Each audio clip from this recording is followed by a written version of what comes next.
Pokemon in the Pokemon universe are thrown out of their natural habitat and forced to fight, sometimes even pushed to a PC, forced to rot away for all of existence. Today we're going to change all of that. In this Hardcore Randomizer Nuzlocke, we will not catch a single Pokemon. Not an HM slave, nor a replacement. No Pokemon will be caught. Wonder how? Keep watching and find out. I start my journey as I generally would, nicknaming myself Ping and my rival Sub to Me. After dissing my mother, "All boys leave home someday, it said so on TV. Why, can't think for yourself, mother? I head over to Professor Oak for some interesting looking Pokemon. If I haven't mentioned it yet, this is a randomizer Nuzlocke, so our starters are a bit unconventional. I'm gonna go with Houndoom because I have a dog and he's a dog. We're not allowed to catch one Pokemon, so every Pokemon we get is gonna be from not catching. So they have to be very beautiful, unique, beautiful names. Diego, name him just Diego. Fine, we'll go with Diego. After naming our dog Diego, we easily defeat our rival's Pokemon. Wait, don't tell me he has water gun or something, right? Oh, we lost. So we start our journey as we always would, picking Hunter as our starter and easily defeat our rival's Pokemon. Tackle, tackle, tackle. Let's go, Hunter, let's After go. Hunter's insane battle against Chikorita, we fast forward through Oak's talking and make our way over to our rival's house. No wonder Sub to Me has a terrible, attitude. His house has no beds. With a Bulbasaur by our side and some clever planning, we bypass every optional trainer and make our way over to the second trainer we must defeat before the first gym. Oh, come on! Goodbye, Hunter. God damn it, this is hard. We pick Little Water Boy as our starter and easily defeat our rival's Pokemon. This time we have some confidence, since Chi has huge power which boosts our attack stat. Unfortunately, prior to Gen 4, all water type moves were considered special type moves, so that didn't really help us much in this journey. That being said, we head over to the dreaded bug catcher that killed our Hunter and go up against a fellow family member. Are you serious? You're level 9? Oh my god, I'm an idiot. I'm gonna die again. I didn't pay attention. Now, at this point, we've learned that we need to pick a Pokemon that can defeat our rival, unlike our dog Diego, and is strong enough to defeat the bug catcher. So this time, we train Doctor up to level 10, are able to beat the bug catcher, and finally make our way over to Pewter City. After some more training to reach our level cap of 14, we finally take on Brock. I really hope you have a Caterpie. Swampert! No! No! Oh my god! Unfortunately, there was no way out of that. Since RNG is quite a factor this early on, we have no choice but to continuously reset. Alright, well, next run. Thankfully, RNG finally comes to our aid, and Rock Smash obliterates Brock's Pokemon, allowing us to move on to Mount Moon. But before that, we have to go through Route 3 and face off against a total of 3 trainers. Since we only have one Pokemon, we have to make sure to not overlevel her before Mount Moon, where we get our second Pokemon, but not underlevel her for the challenges ahead. Unfortunately, the first trainer after Brock had a Vibrava that did quite some damage with Sand Tomb, and a Grumpig that ends it all. Oh god. A Suicune? For the first time since the beginning, we actually have a chance. We easily take out our rival, get Bubble Beam, take out the Bug Trainer, defeat Brock, and kill every Pokemon on the way to Mount Moon. At the Pokemon Center, we get our second Pokemon, of course without throwing a single Pokeball, and are blessed with this powerhouse. Groudon! Let's go! With this insane team, it's clear that we'll make it far, so I go back to Route 2 in order to raise Natsu for future battles, being wary of his level relative to the level cap. What? No! Are you kidding me? Natsu is gonna die. He's wrapped and I can't change or run away. Natsu is dead. Are you serious? We just got you. I can't use Mud Shot because he levitates. Oh, I was freed. I was freed from wrap. Natsu, I'll never subject you to that torture again. That experience really let me understand that even with a legendary, Hardcore Randomizer Nuzlockes are pretty hardcore. Anyways, after that horrifying battle, we teach Natsu Rock Tomb and train him up for Mount Moon. We beat several trainers, pick up a fossil that will come in use later, Foreshadow, and luckily find a pretty awesome item. Leftovers, let's go. Now, at this point, I decide to train both Gojo and Natsu up for Misty, making sure that their levels are not too high but not too low. 19 seemed to be the sweet spot, since we had quite a few trainers to verse before the third gym, assuming that we beat Misty. In case you weren't aware, the level caps are determined by using the next gym leader's highest level Pokemon as a cap. Therefore, beating Misty would mean a level cap of 21 increases to only 24. And with 2 Pokemon with us and a bunch of trainers in the way, it was quite a dilemma to be in. The moment of truth. With 2 level 19s, will Ping Pong Monsters be able to defeat Misty? Anyways, Misty's battle was unlike any other, mostly because it was so easy. Similarly enough, our rival Sub to me was pretty easy to defeat as well. We literally ancient power your whole team. And all of the non-optional trainers on the bridge, along with the trainers on the way to Bill, were not a problem for our pair of legendaries. With every battle thus far this run, we easily took out our opponents, and with this one, our Pokemon levels were high and we had 2 legendaries, so I was quite careless with the battle. I mean, it wasn't like we were going up against another legendary. Foreshadow. Wobbuffet. Wobbuffet is a bit scary because of his counters and stuff like that. We're gonna Bubble Beam, see how much that does. Hopefully it doesn't counter or anything scary like that. Ah! Wait, I'm stupid, Miracle! Oh my god. I should have leered into Rain Dance, into Bubble Beam, to one-hit KO him. Let's just Mud Shot and hope it kills. I'm an idiot! I'm an idiot! No! After that unfortunate event, I stupidly make another mistake in my attempt to verse the 3rd gym leader.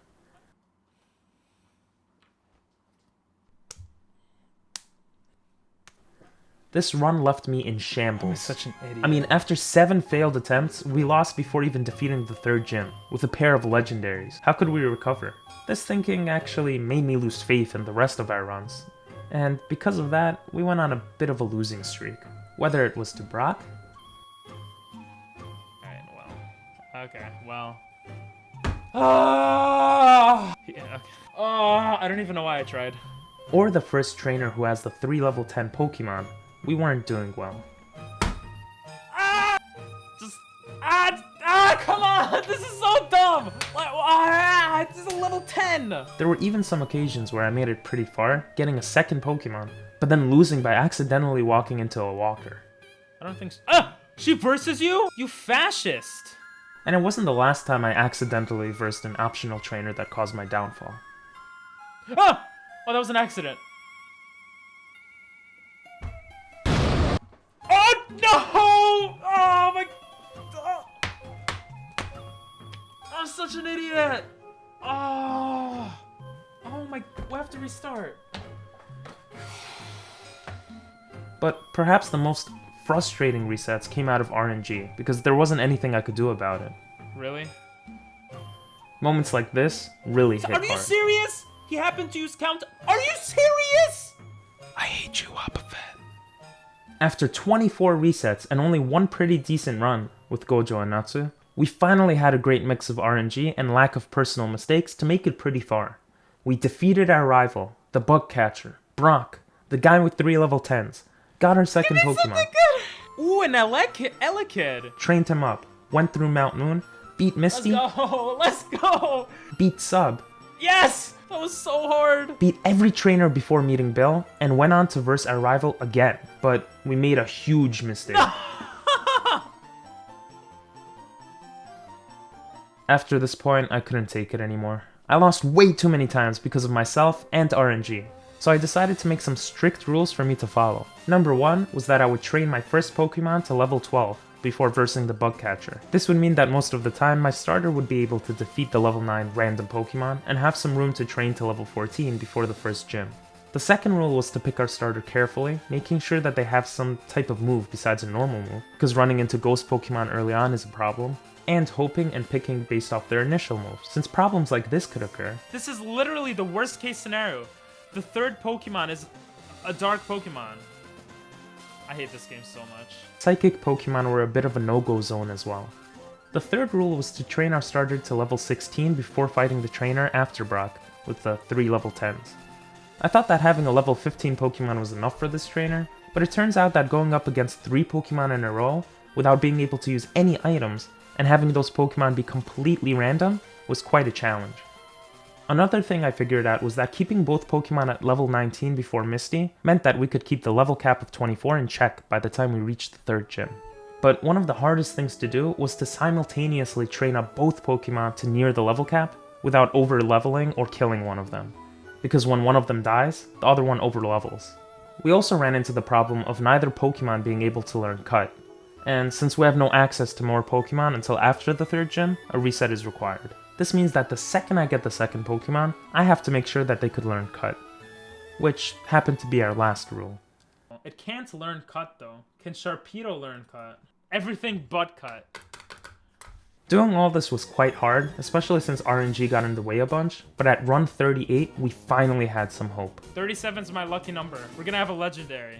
Oh my god! Lugia! As a Morel and a Tailo. His only move is Whirlwind. I was forced to pick a different Pokemon since Lugia didn't have any attack moves. I didn't think too much on it, but picking Azumarill over Tailo meant that I would be facing Lugia in the future. You see, this is a Pokémon Hardcore Randomizer Nuzlocke. And even though wild Pokemon, trainers Pokemon, and even items on the ground are all randomized, my rival starter is not. And since Sub will always pick the Pokemon to the left, if I pick the middle one, I was gonna have to face Lugia in the future, which may turn out to be quite scary. Foreshadow. Anyways, we end up demolishing the legendary beast, check on 37's ability, Huge power, let's go! and take out the bug trainer's Shuckle. After some training, we have some easy RNG that lets us take out Brock and learn Rollout. Let's go! Training 37 to level 16, as per rule 3 that I gave myself, we barely take out the trainers on the way to Mount Moon, and pick up A Dragonite!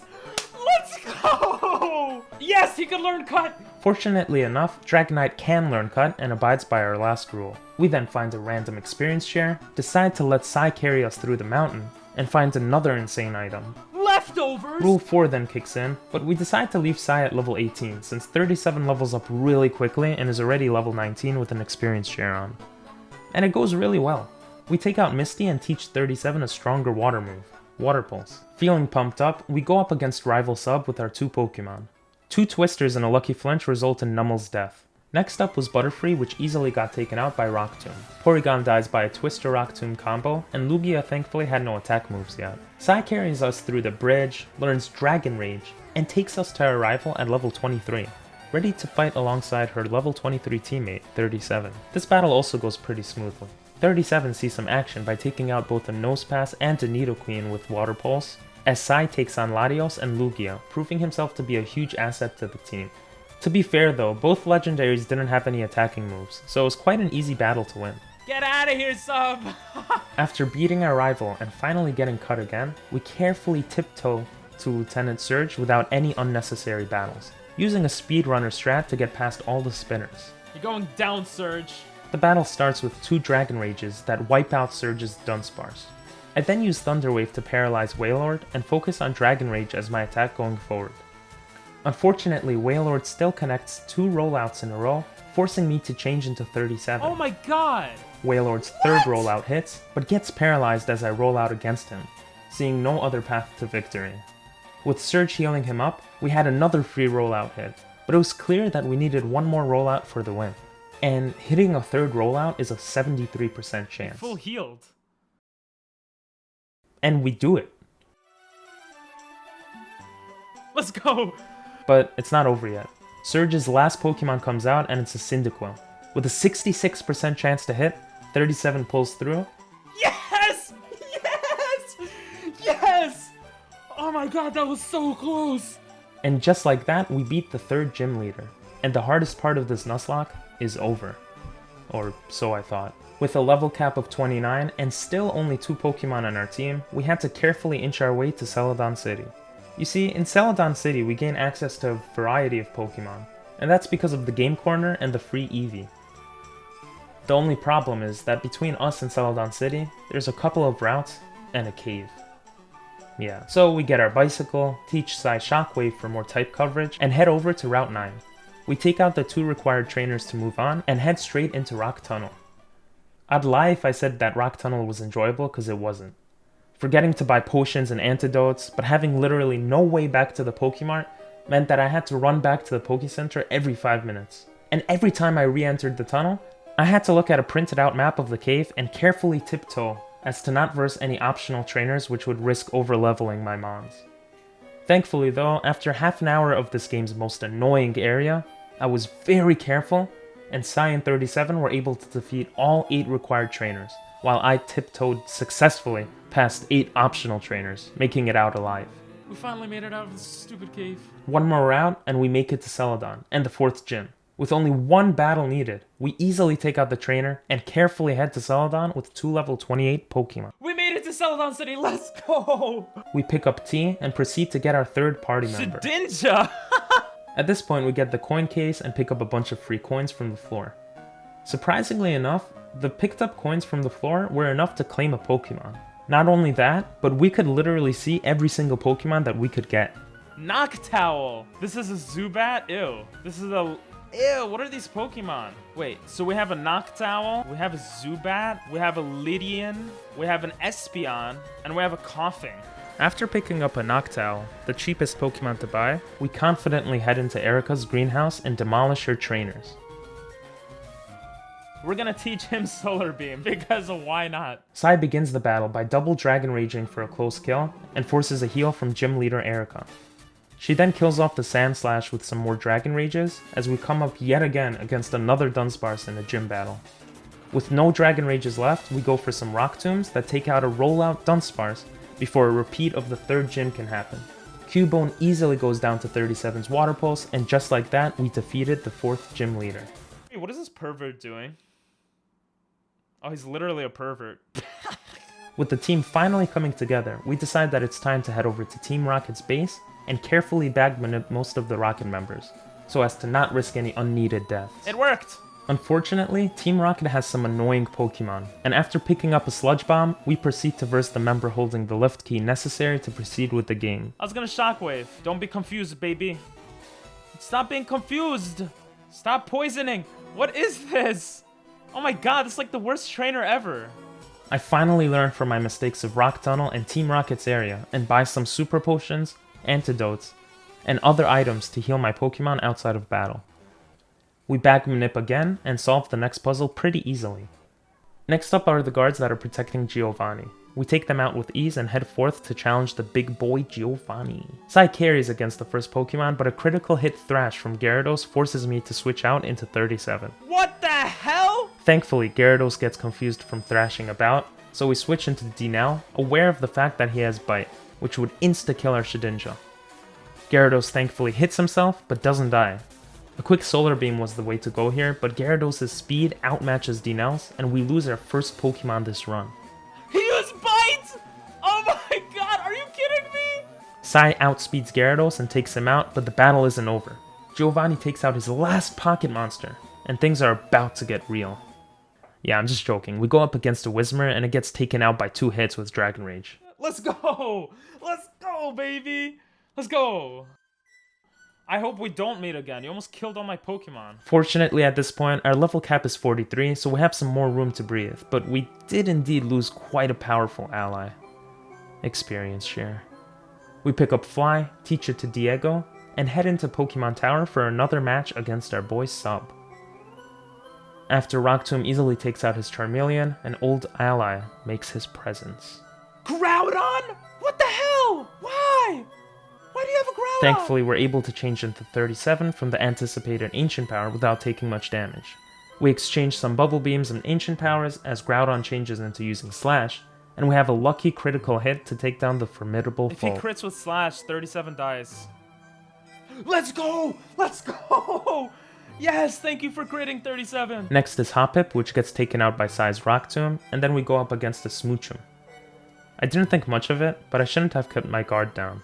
Smoochum hits us with a Sweet Kiss Powder Snow combo that forces me to switch out my confused and vulnerable Dragonite into either Diego or 37. After some thinking, I realized that Smoochum's Powder Snow wouldn't do much damage to 37, since Ice doesn't hit water too effectively. Switching into 37, we tank 5 damage and take out the Smoochum with a Bubble Beam. At this point, I do some research, and I realize that Lugia finally has a move, and is quite a threat to us. I mean, it's only Gust, but in order to not risk 37's or Sai's death, we attempt to sack Diego to seal the win. Okay, well, Diego's dead. Sai comes in clutch, healing a bit with leftovers, and taking out half of Lugia's health with Rock Tomb. After easily tanking Gust, I realized that Diego didn't have to be sacked, but we finally defeated our rival. I mean, to be fair, if Rock Tomb missed and Gust hit with a critical, things could have been different, I guess, but Yeah, he didn't really need to die. Thank you for your service. We release Diego and walk all the way back to Celadon. At this point, we're back to the original duo, but we need more Pokemon that survive. Our team is not looking that good.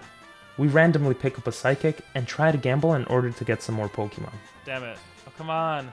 No, I need to gamble. Why is this like real life? Alright, this is why you don't gamble. Alright? Alright, kids, ladies and gentlemen, this is why you don't gamble. Don't gamble, kids. We buy a bunch of coins and buy Zubat, naming him Fodder. That's what he's gonna end up being. Can he learn Fly? You have wings! Why can't you learn Fly, you loser? As you can see, he can't learn Fly, so we keep him on the team as fodder for now. We make our way back to the eerie Pokemon Tower and easily take out all the trainers in our way, picking up the Pokeflute and heading westward to reach Fuchsia City. We carefully pass by almost every trainer along the way and reach the city, gaining access to the Safari Zone. We pick up the Warden's Golden Teeth, get Surf, get Strength, and teach 37 both moves, finally making him kind of viable. At this point, we rethink our situation with level caps again. You see, this part of the Nuzlocke is a bit tricky, since the next two gyms have the same level cap of 43, but we have to verse two regular trainers, our rival, and Giovanni between the 5th and 6th gym. Because of that, we decide that training all our Pokemon to level 38 before moving on would make them strong enough to defeat Koga, and underleveled enough to beat Giovanni and our rival before heading on to the 6th gym. Back with certain... A shiny Aeron? It smokes weed? We teach Fodder Sludge Bomb and decide to train him up, since a future Crobat seems to be useful for the team. He's evolving! Let's go, Fodder! You're not gonna be Fodder anymore, I promise! We're gonna make it to the end with you. Let's go. After a full hour of training in the grass, we head to the 5th gym and are ready to kill Koga's Pokemon. We put Fodder up first to use Confuse Ray and start the battle. Fodder successfully Confuse Ray's Feebas, and it hurts itself. Sai then comes out and crits the Feebas to death with Shockwave. Let's go! Critical hit too! Camerupt uses Amnesia as I change into 37 and hit a Surf. Surf is strong, come on, Surf, do a lot of damage. Oh. Camerupt then uses another Amnesia and Koga Hyper Potions in, but our quick and agile 37 takes the Fire Camel out. Yes! Pupitar then comes out at level 39 and is taken out by a simple Surf. Luckily enough, his last Pokemon and his strongest Pokemon at level 43 is a Swellow. So we change into Sai and Shockwave crit him to death. Oh, critical hit! One hit KO! Let's go! Easiest gym badge of my life! With access to Surf, we decide to go get our 4th Pokemon. We use Surf to bypass every trainer on the way to Cinnabar Island. Look at that! Boom! We're on Cinnabar Island! Take my Helix Fossil. What are we getting? Growlithe! We train Here.up and decide to get a Firestone to evolve him into Arcanine before moving on. Let's go! Yes, one of the sexiest Pokemon to exist in Pokemon. With a team of 4 level 38 beasts, we decide to take on Team Rocket in order to verse the 6th gym. Unfortunately, we accidentally walk into a Spinner. No! Oh my god! But other than that, we're able to avoid every trainer in our path. We also pick up a Dragonclaw and quickly teach it to Sai before taking on our rival. Let's go! Oh my god, yes! I'm actually really scared right now. Rival Sub uses a Sucky Wurmple to start off the battle, and we easily wing attack it to death. We hit Jinx with a bite that takes its health down quite a bit, but are forced to change out due to an Ice Punch. You have Ice Punch? No, I should have switched out. Oh my god! With Here. Tanking the next Ice Punch easily, we Flamethrower the Jinx and change out to Sai to verse Sub's Milotic. Unfortunately, its Water Pulse confuses Sai, and we're forced into making a big decision. No! It confused? Since Milotic most likely has Twister, having Sai out is a bit risky, so we decide to change into 37 and easily tank the anticipated Twister. With 37, we roll out, taking the chance that it can miss, or even worse, we get confused by Water Pulse and hit ourselves. Unfortunately, we do end up missing 2 rollouts in a row, and Milotic connects his Water Pulse twice in a row. You missed it again?! And then puts up some rain to damage us more with its Water Pulse. 37 finally connects with rollout, but it's too late, and we get hit with the confusing Water Pulse, hitting ourselves. What is this RNG?! Switching out to Sai since 37 is confused, we tank a crit hit Water Pulse that confuses us, and change back into 37 to try our rollout strat again. Oh my god! 37 ends up tanking a Twister, some Water Pulses, and then easily takes out Milotic. Hit rollout again, yes! Hit rollout again, don't get confused. Yes! Although he hits his 4th rollout in a row, which has a 66% chance to happen, it's not enough to take out Fortress. No! 37 is out! No! Which hits back and takes out our starter. With no time to mourn, we take out Fortress with Heredot and bite Lugia for some damage. Lugia uses Safeguard and then flinches against the 2nd and 3rd bite. We then switch into Psy, hoping to take Lugia out before he can get healed by Sub. But Lugia's Recover took out that idea. Dragon Clawing for some stab damage and tanking a Gust, we realize that Rock Tomb may be the better choice. Rock Tomb actually ends up hitting pretty nicely, but Lugia's Recover is still a problem. Thankfully, because Lugia's speed decreased because of our Rock Tomb, we're able to hit it with another Rock Tomb, taking its HP down to red. Lugia then retaliates with Gust, and we're luckily saved by a lack of recovers or potions, which allows us to take him out with a final Rock Tomb. Let's go! At this point, my hate for Rival Sub continues to grow, as I reminisce about the Pokemon I lost against him. 37. You had Surf and Rollout. Rollout was your downfall, but it also allowed us to kill Melodic. Maybe it was my fault. But we can't do anything now. Time I say goodbye.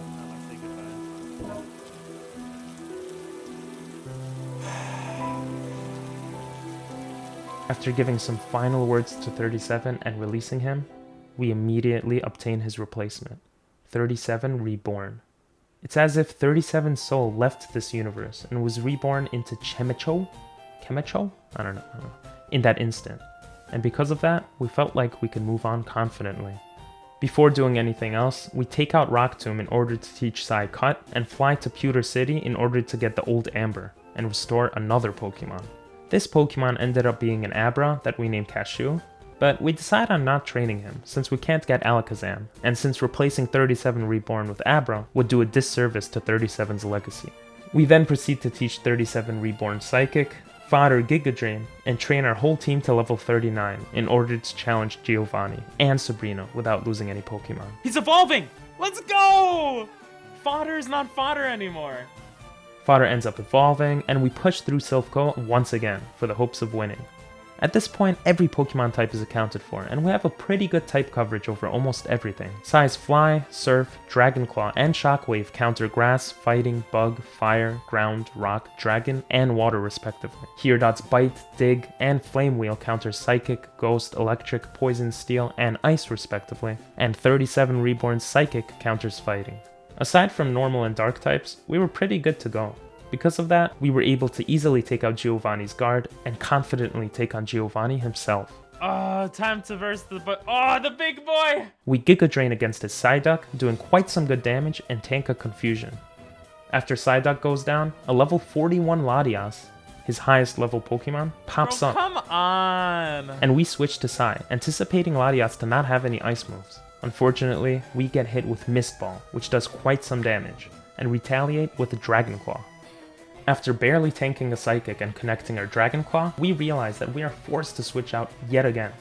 Since Latias is faster and Dragon Claw doesn't hit as heavily as we expected, we switch out to Cashew, wanting to kinda use him as fodder, but Latias ends up using Water Sport, so we end up switching to Heredot in an attempt to bite her to death. Tanking 2 Mist Balls and doing some damage, we decide to switch out to Cashew again, watching him die. I'm sorry, Cashew. Since Mist Ball is quite a menace to all our Pokemon aside from 37 Reborn, we switch to him and Yawn. We easily tank a Mist Ball and hit with Psychic, which does almost nothing, but almost died to a critical hit Mist Ball. That's a critical hit! Forcing us to switch out again. At this point, if Latias doesn't stay asleep for 2 turns, it's over. We take Psy out and try to hit with the Dragon Claw. We need one more turn of him being asleep. Don't wake up. No, he woke up! No! Psy, survive! But get killed by a Psychic. No! Come on, no! Are you kidding me? Changing into fodder, our speed lets us confuse raid the Latias, forcing it to hit itself. Then a Sludge Bomb takes it out. If only I changed into fodder earlier, Psy's death could have been avoided. We end up sweeping the rest of Giovanni's team, pick up a useless Master Ball, and release the one who carried us so far. And Cashew. Thank you for your service, Psy. I screwed up. I should have gone into fodder and just sludge bombed. I'm so sorry, but this is the end. Goodbye, Cashew. Thanks for your service. Taking on Sabrina without Sai was disheartening, but we luckily had RNG on our side. We also had Here Dot and Fodder, which helped carry us to victory. Let's go! Wait, we just beat the 6th gym like it was nothing. After getting confused on how to leave the gym, how do you get out of here? Yo, why is this gym so confusing? Alright, we're just gonna use the escape rope. we head over to the de facto gym to pick up one of the last Pokemon we'll have access to in this game. Thankfully, RNG is on our side yet again, and we easily take out the black belt, Let's go! picking up a Combuskin to add on our team. A Combuskin? We name him Survivor and proceed to train him and the rest of the team up in preparation for the 7th and 8th I'm gym. just gonna call you Survivor, because you need to survive. Oh, he's evolving! Let's go! Without Fly or Surf, we're forced to find a way to Blaine, but are stuck. I think this is blocked off, right? Damn it. We literally need Fly. After finally realizing that Fodder can learn Fly, we head to Cinnabar Island to verse Blaine. What? Crobat learns Fly, but Golbat doesn't. I'm such an idiot. We do some more training, and our full team of level 45s are ready to take out the Fire Maestro. Thankfully, once again, Blaine, like Sabrina, proved to be quite easy to take out. It's as if Sai's death resulted in the RNG feeling bad for us and giving us a break. Critical and let's go! Get out of here, Blaine! At this point, all that's left is Giovanni, our rival, and the Elite Four, since Victory Road can be passed without versing any trainers. The problem is that before that, we have to verse 2 trainers in Giovanni's gym, which proves to be more difficult than I expected. Muck's minimized spam was frustrating, but we were finally able to take it out. For the 2nd gym member, another Muck minimized its way out of harm, and Sludge proceeds to almost wipe out our entire team. Fodder then ends up going down before 37 Reborn connects with a Psychic. We lost a Muck. We literally just lost a Muck. By now, my confidence is quite low, and instead of training the rest of the team to our level cap of 50, I decide to take Giovanni head on and see what happens. Alright, Giovanni, kill more of my freaking Pokemon. Everything actually goes well, until a lucky Sheer Cold takes out Hirdon. He hit Sheer Cold? Are you freaking kidding me? He hit a Sheer Cold? Here, we lost all confidence, and decided to push our rival with our final 2 Pokemon, to see how we would fare. Honestly, we probably could have trained them both to our last level cap of 60, and even picked up a few Pokemon by the game corner.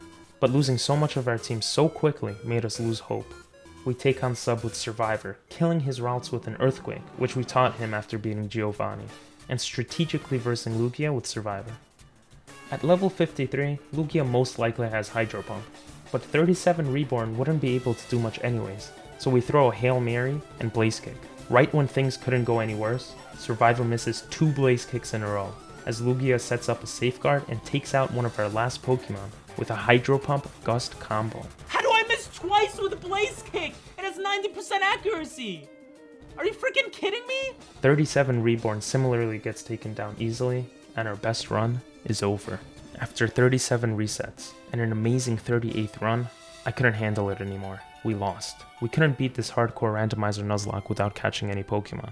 It was just too hard. So, if we get 100 likes, I'll try to do it again. And the next time I try, I won't give up until we become the champion of the Indigo region. Like, Comment, and subscribe!